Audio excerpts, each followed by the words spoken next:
अहो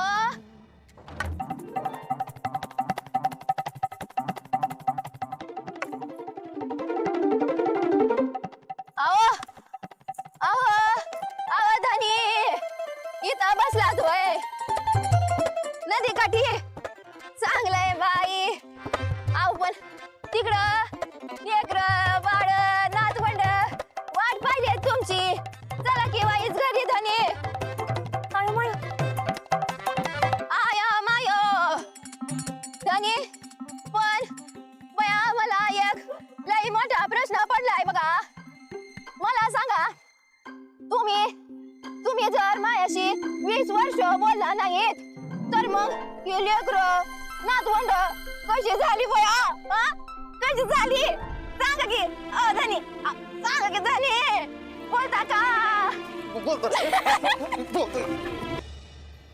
तू मला घर सोडायला का नाही म्हणलीस? आदू तर माझंच नाही तर घरातल्या सगळ्यांचं हेच म्हणणं होतं.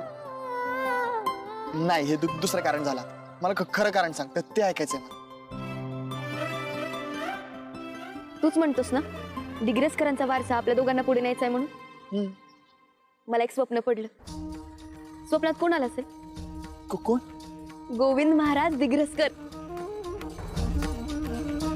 इंद्रायणी तू जर हे घर सोडून गेलीस तर दिग्रसकरांच्या घराचा पायाच उखडल्यासारखं होईल.